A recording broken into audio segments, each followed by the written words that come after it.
I'd like to welcome everyone to the 52nd season of the Hardy Gallery. We are very happy to have you here, probably happier than we've ever been after this awful winter that we just endured. It's just great to see everyone here.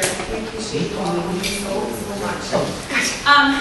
So while we were sitting in this room, we spent our time thinking of ways to make your lives a little bit easier while you're volunteering for us here at Hardy. So there are quite a few little changes that we've implemented, and so I'd like to just touch base on a couple of those right now. If you notice behind you, we are videotaping this training, and we are doing that so that the people that can't be here for the trainings will be able to watch the videos and feel like they're still a part of the exhibit. I think it's really important for us to equip our docents with as much information as we possibly can. So this is one way that we can reach out to those who can't, whose schedules just don't allow them to be here. So we'll give this a shot this year and see how it goes. And hopefully this will be a welcome addition to our docent program. Another thing that you'll be able to take a look at, we have completely redesigned the background here at the gallery. So on the break, if you would like to pop your heads in there, probably not all at once, or we'll have a bit of a problem. But if you'd like to pop your heads in there, one of us would be happy to show you what we've done. It's a very small space, as you well know, and it has a lot of functions that are needed out of it. So we have tried to streamline the effectiveness of that small space. So hopefully it will, again, make your lives a little bit easier, and hopefully it will get nice and neat. The biggest thing we're really excited about is we have a new, I hate to say it's a computer program because I don't want to frighten anyone. Because I'll tell you, I would be the first one to be frightened by it. So the fact that I am okay with it should put you all at ease. And Beth can attest to that. It is very user-friendly. It will track your hours. So instead of having to have a binder with everybody's hours that are all kind of messed up and not in very nice order, this will you just put a number in and it'll track you, and then when you leave, you'll put your number in and it'll sign you out. That's all you have to do. I will train everybody personally on it. And it really is easy. I would not have done this to you if I thought that you weren't all overly capable of using it.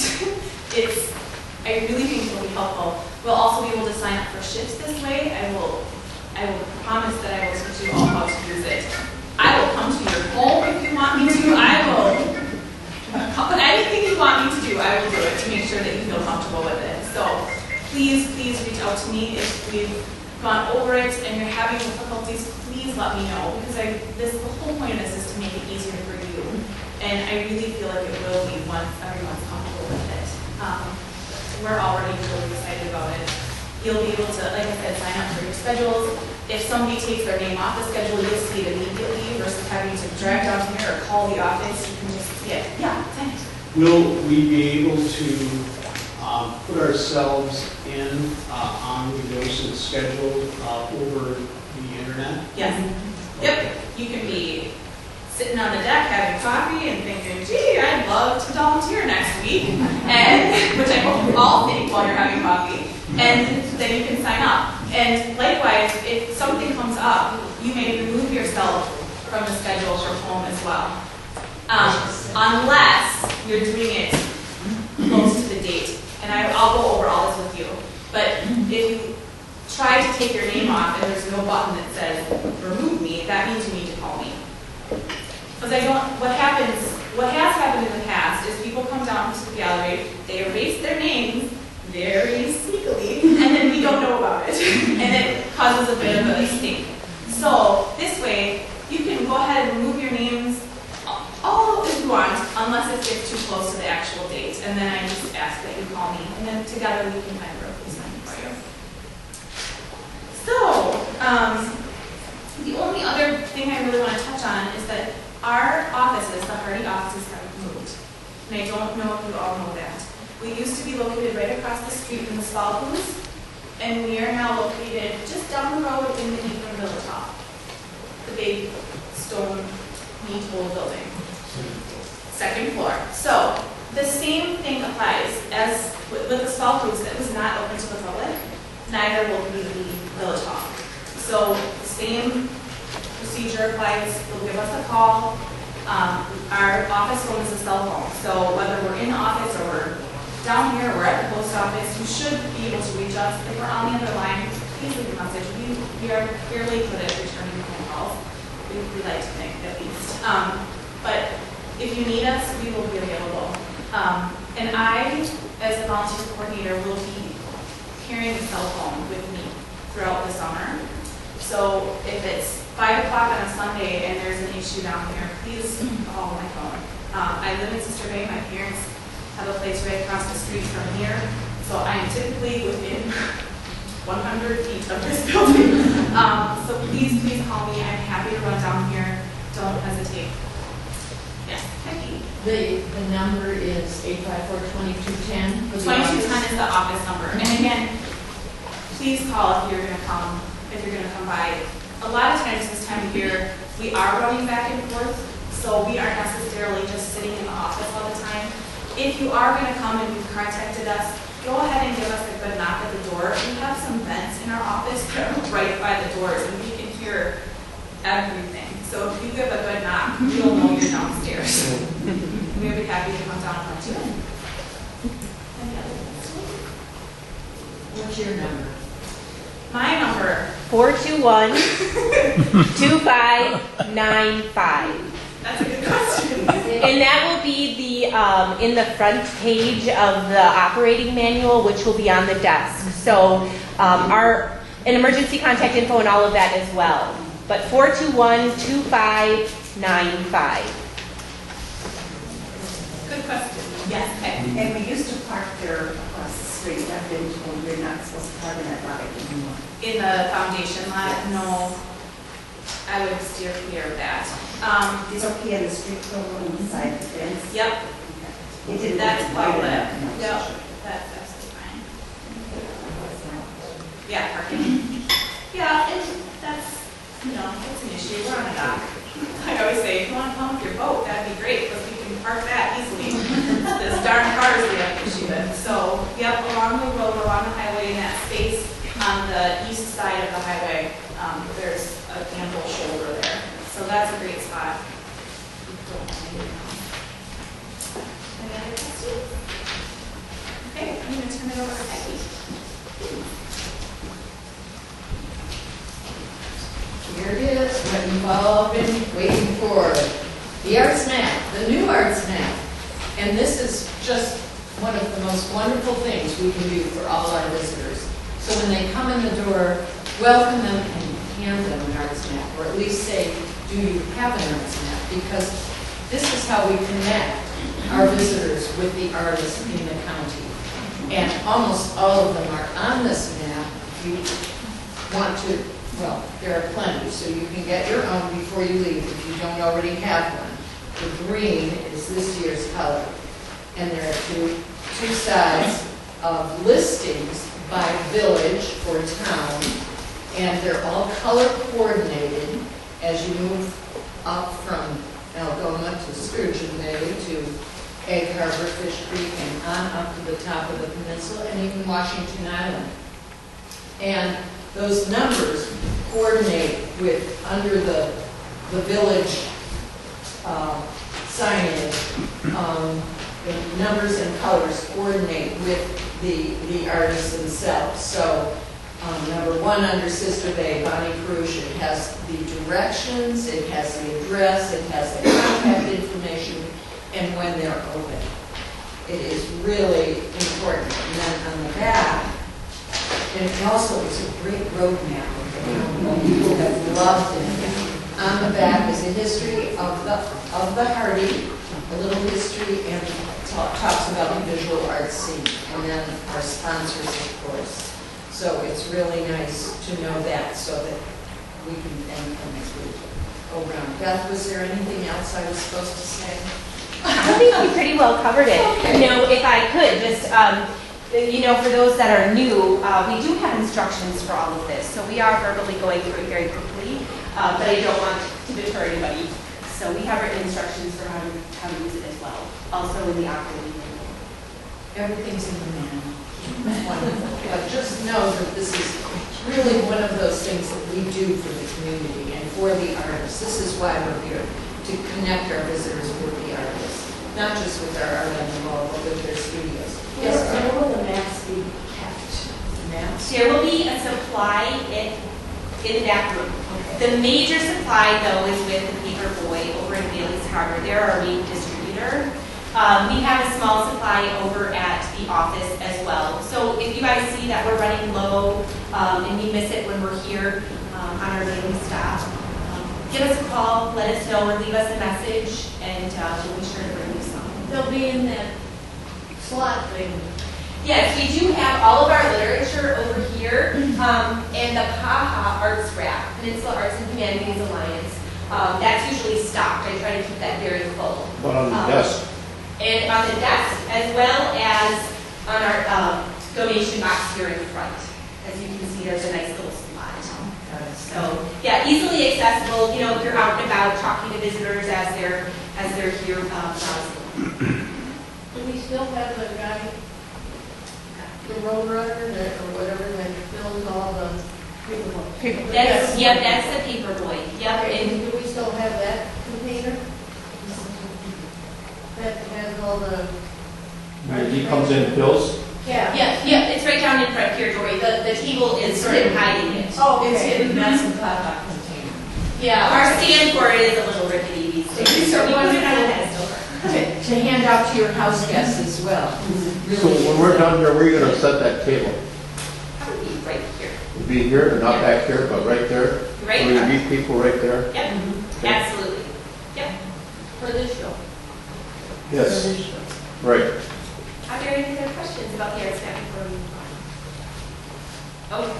I want to formally introduce myself. I am Beth Meissner-Gagstead. I'm the director here. And I am so thrilled to see many new faces here today.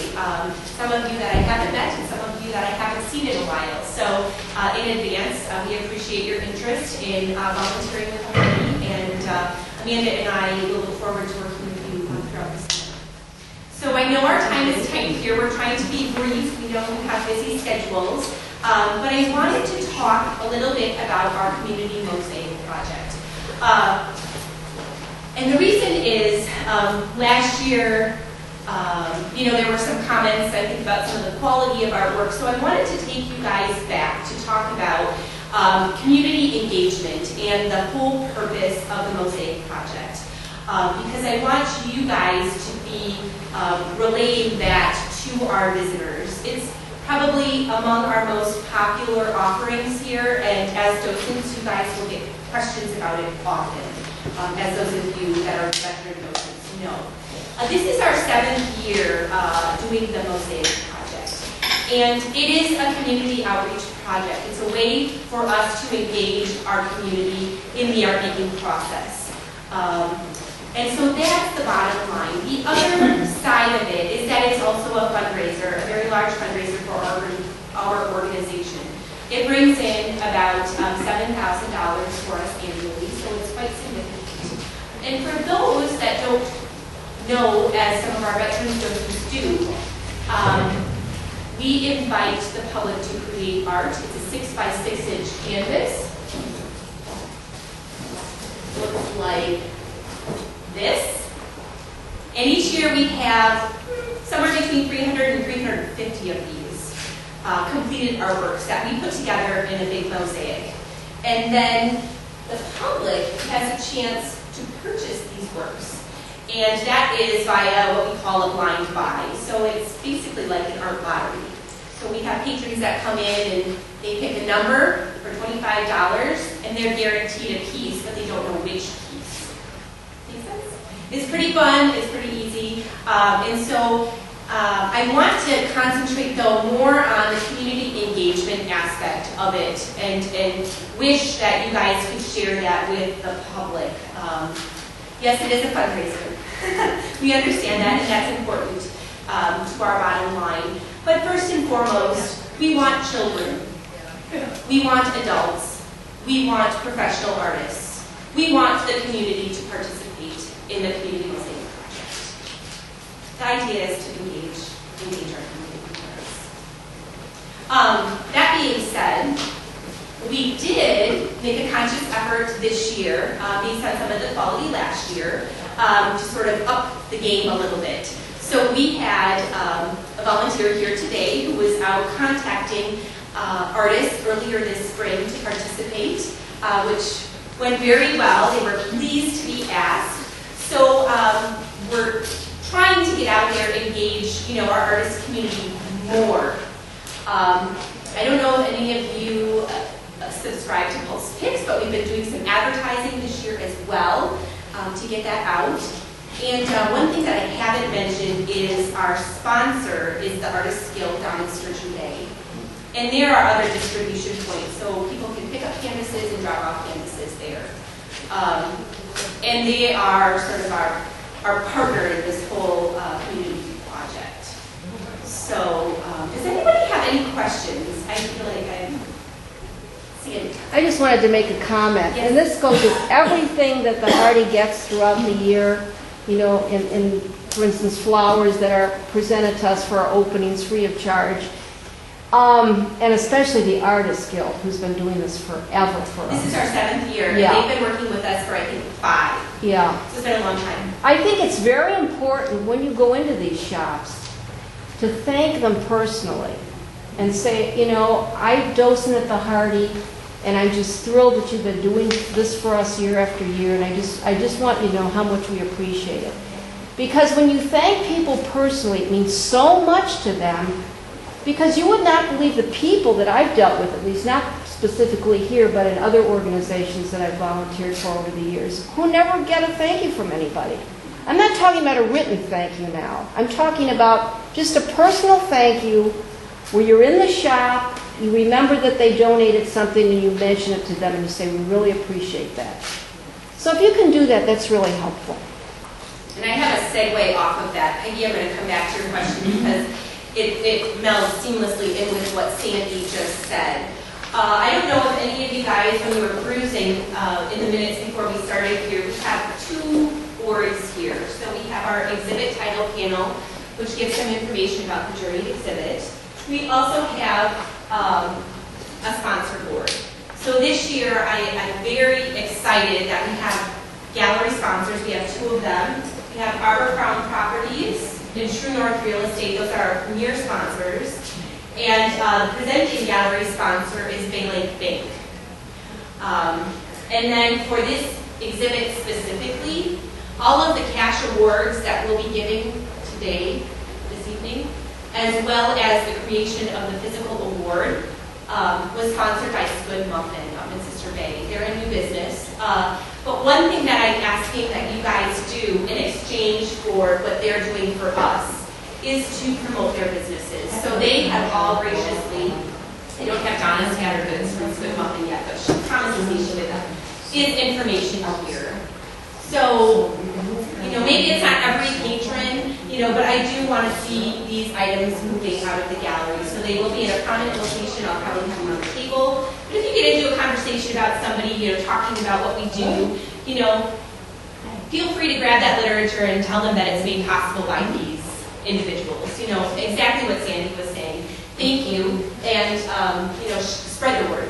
Spread the word to our patrons. So they're very generous, and we're so excited to have them on board with us this year. Okay, back to Peggy. Back to the Mosaic Project. Yes. People who are new might wonder, where do we pick these up other than the Artist Guild or the Yes. office? And how much does it cost us for Yes. these? So very quickly, it's totally free for anybody to participate. Okay? On the docent desk, there will be a small white binder. It's got a distribution log and a return log. And there's instructions right inside that book as well. But if somebody comes in and wants to pick up a canvas, we have 3 pieces of paperwork.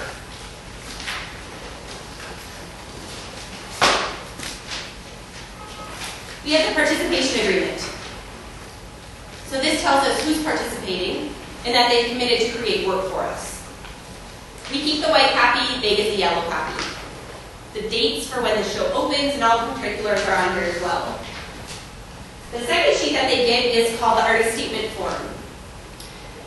This very simply just some words from the artist that is included with the canvas when it comes back to us for whomever receives it at the end of the show.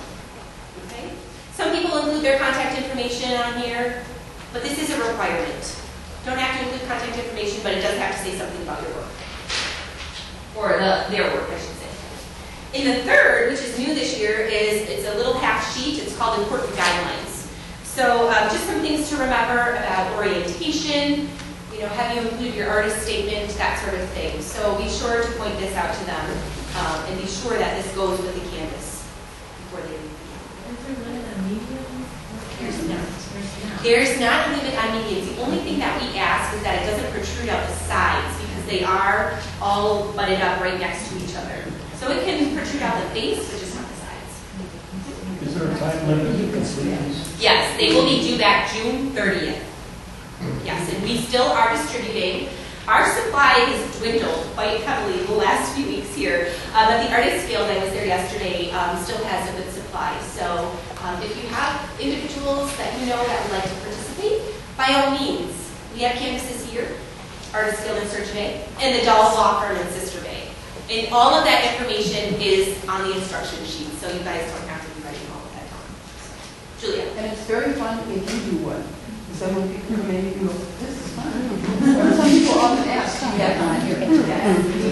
Well, and the other thing, just quickly, I know that it's a little tight, but just quickly for all the newbies here, the Community Mosaic Project has been nationally recognized. It was an original idea that we had, Jan and myself, Jan Comstock, our former director, and myself had, and we did publish a book. Looks like this.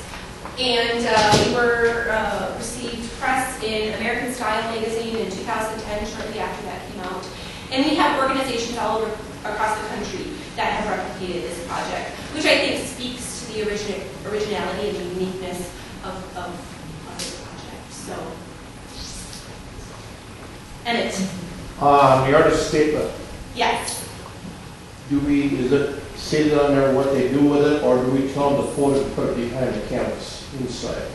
It can go either way, but we like it tucked back in the Tucked back canvas so in it there, doesn't yes. get lost. So it's important to Most know that. cases, I can see names on both, but not always. So, yeah. Anything else? Okay. On that note, to keep this moving forward, because we do have jurors coming at 2 o'clock. I believe Julia Julia's there. to talk a little bit about some of the media and techniques of the artwork used in the show.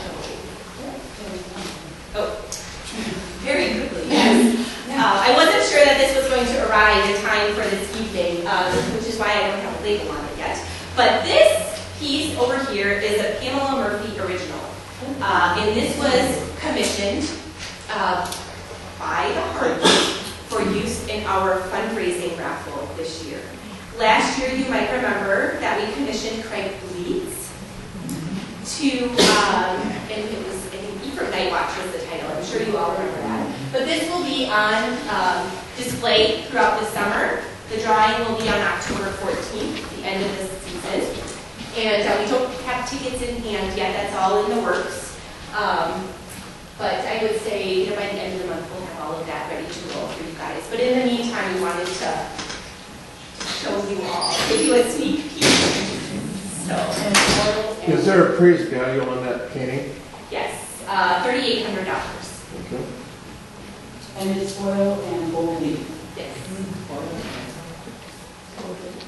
Very traditional. Lovely. And very typical.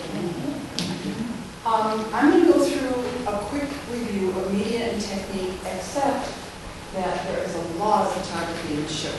And while I certainly appreciate and aesthetically love photography, I can't speak to the methodology because I just don't know much about it. Maybe Dennis would like to speak to photography? I haven't really viewed all of it. But any of the other things I'm certainly familiar with. Over here we have a match, which is a pastel. And as many of you know, pastel is the same pigments that are used in oil colors, only the vehicle that holds it all together is gum arabic instead of oil. And so it's the same kind of pigment, the same light fastness, the same archival quality as oil, but much different work, and does get some much different things. This is a watercolor, traditional watercolor, very nicely done by Deborah Van Rouge. This is a photograph marked at Cody, and the photographers put digital pigment inkjet print, but that doesn't tell you anything about the camera settings or the, where it is, or just says industrial chartreuse. This is a terracotta,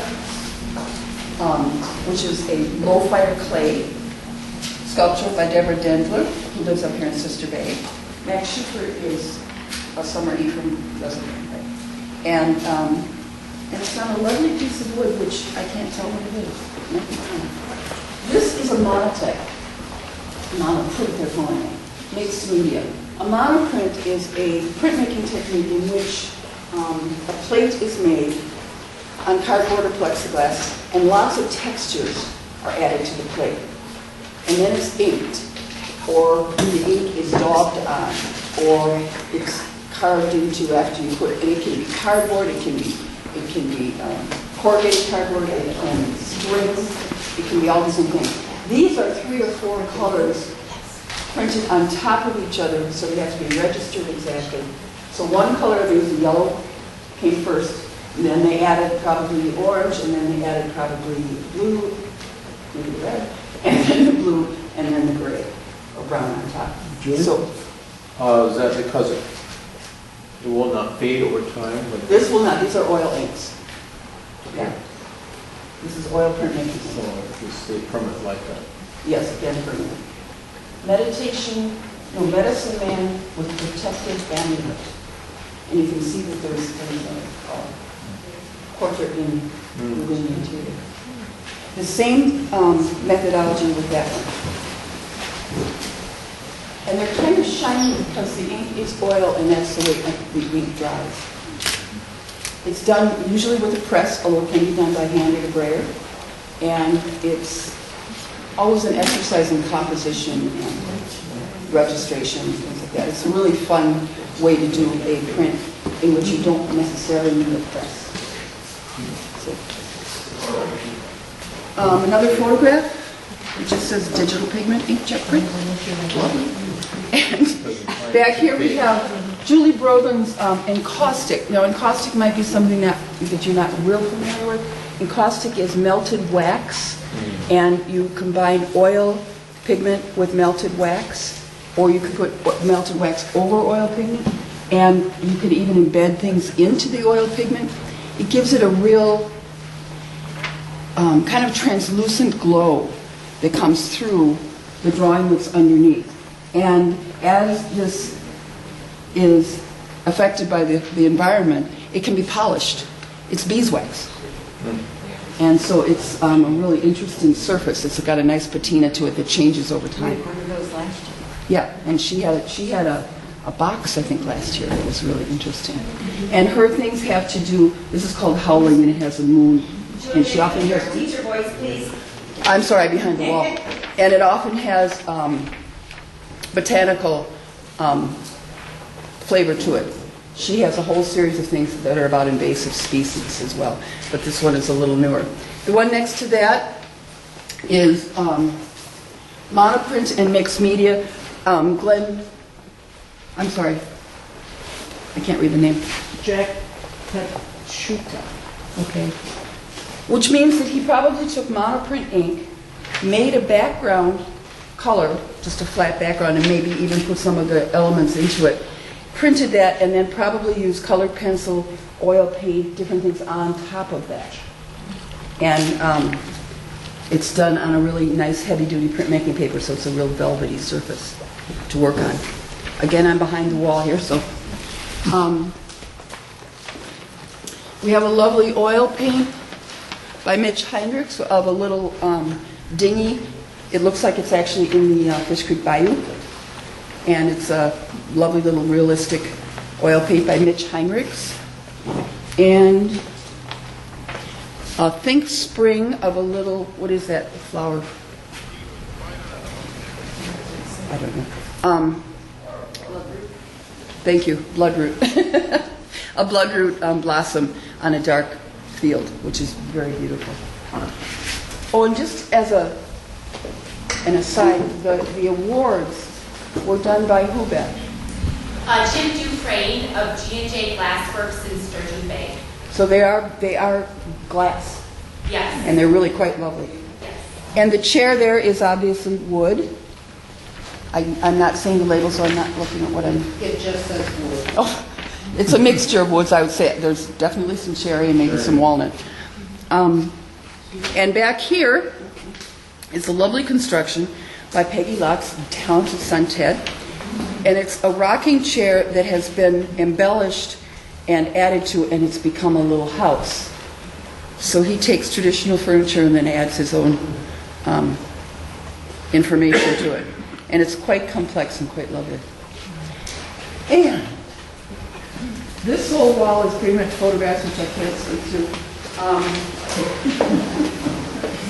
This is a Gene Crane watercolor. Gene Crane is a very well-established watercolor artist in the state of Wisconsin, and working for years. He's a wonderful teacher, and it's very difficult to work some beautiful value contrast between light and dark. This is Ed Fendahl's picture for... Yep. And if I could just interject here for a minute. We have another one. Could I ask a question while Sure. you're in? Yes. On something like this, if someone wants to sit on that?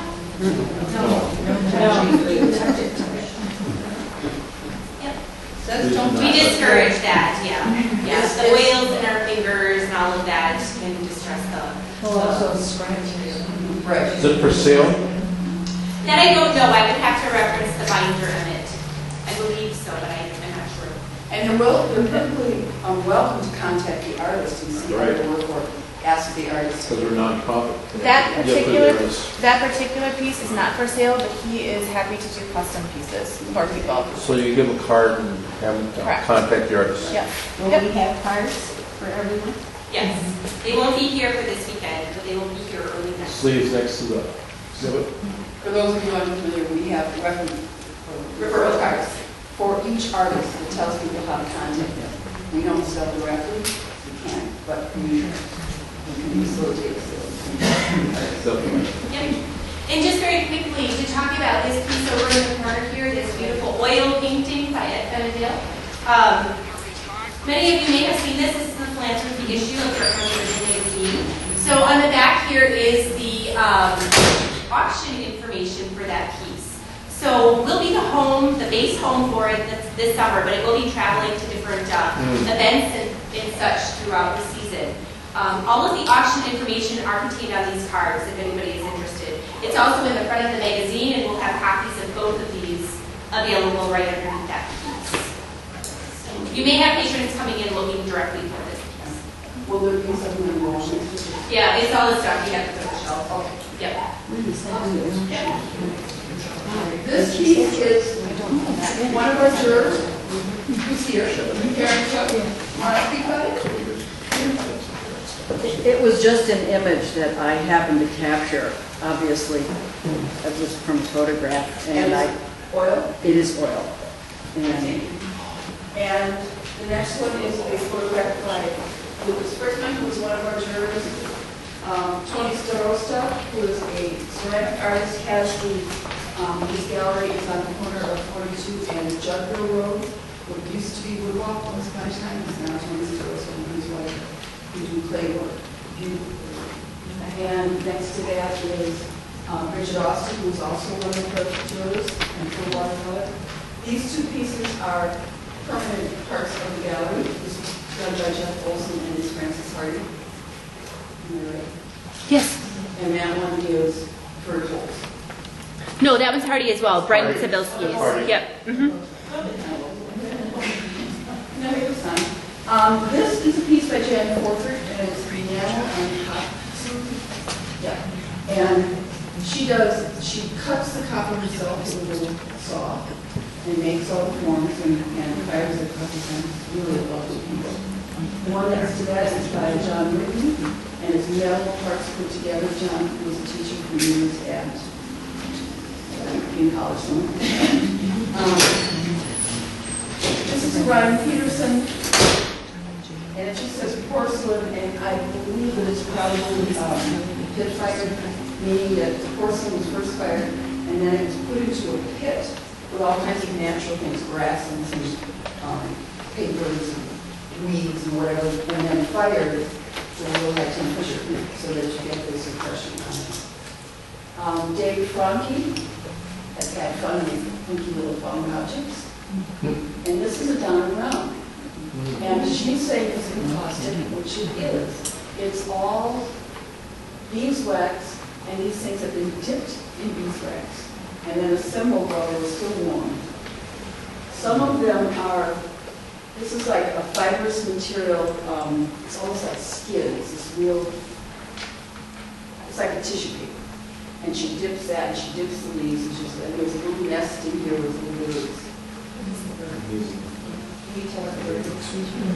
I would guess a wren. Oh, it's wet. Oh, it's all wet. Yeah. I think it might be paper, I mean, like formed paper. Yeah, no, it's just totally, or it could be built up with wax, I'm not sure. I'm not sure. This is a Japanese book as well. So she's taking natural elements and... Were you concerned about? No, it's really, beeswax takes big intention. We have natural air conditioning in it. This one is a watercolor. There was some nice contrasts of values, some of the white paper is left, and some nice large areas of color. Who's the artist on that one? Richard Helen. I'm sorry, yeah, Richard Helen. And this one is Anna Krishnamurthy, and it's called In Case of Emergency. When we were taking in work and installing stuff, this hammer kept getting picked up, somebody wanted to put it away. No, it's hard to beat. So it's an interesting concept of all the different things you've heard about taking care of yourself, stop, drop, and roll. Yeah. And this is Pat Berkey, oil on paper, which is these really nice flow of material. And oil paint on paper, it gets really absorbed in, it sucks it up, like painting on a drywall, a raw drywall. So it gives it a nice, interesting flow. And I say there's a lot of medium in it. Oh, this is Maria Amelia Jacobs. She created acrylic inks, and it's a design piece. Very reminiscent of the Dreamtime Australian pieces, lots of little dots, and it's a very meditative process that she does in the hand. Oh, Linda Shear, the Token Urn, Stoneware. Acrylic, Marilyn Lindemann, tribute to Red Hot, beautiful, very realistic. Most of the work in the show is pretty realistic. Richard Gaitner, a pastel, which I would not believe is pastel, it's so detailed. It's beautiful. And an acrylic, Dorothy McDowell, plein air painting. Rob Williams in that, a nice big loose landscape. He uses water-soluble oils, which is an animal all unto itself, kind of cross between watercolor and oil. And that's another photograph. Where's that? Photograph. Pastel back here, Roxanne painting of draft horses. They're beautiful. Photograph. Franny Vale, a watercolor of a lovely bird's wing. Erin Hanks does watercolor in layer upon layer upon layer, and it's all done without masking or anything, so he's doing it fresh as he goes. And they often have castles in the little mythical parts in them that are kind of hidden away. Leave off is the secret cave of one, which looks like a photograph that is in the acrylic on canvas. But when you get up close, it's really amazing. Then there's a piece that is made out of, it looks like metal, it looks like cast aluminum or something, with an actual spider web within it. If you get up close to it and look, it's this gray kind of sculptural piece. And A sheet glass mosaic, which is nice, glass pieces put together. Mosaic means tiny pieces assembled. Tomberman and oil, plein air of sunset in Oldtop, which is beautiful. Pauline Jobert, who's been in our show quite often, and is quite a talented primitive artist in the style of Grandma Moses. Two plein air paintings, one by Jim Latham, Fred Breidenhagen, they're both oil. Connie Golacki, who's here to talk to us about her watercolor. Nancy Sargent, who does acrylic and uses a really interesting method of wax resist with her acrylics. And a lovely, incredible photograph that looks like a watercolor. And more photograph.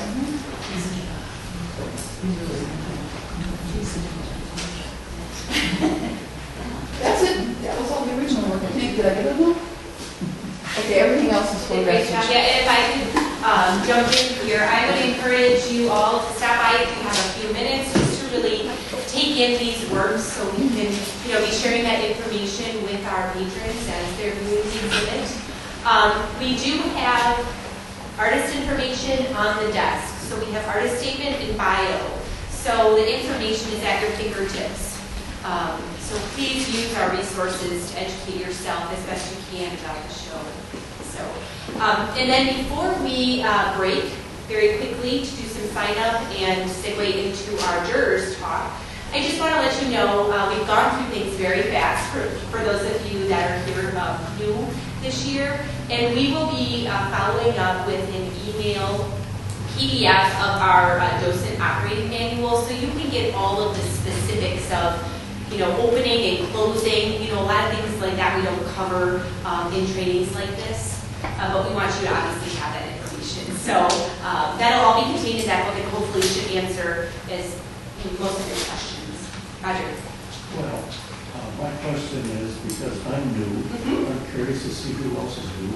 Or if my myself. No. Oh, good. Yeah. Oh, wonderful. Nancy? Yeah, just very quickly. The week of June 16th to the 20th, I am having an artist from, a book art artist from Minneapolis come to my house. She's doing a workshop making tunnel books and carousel books. See me at the break and I can tell you more about that. We still have a couple of spaces that, if you're interested, you can sign up.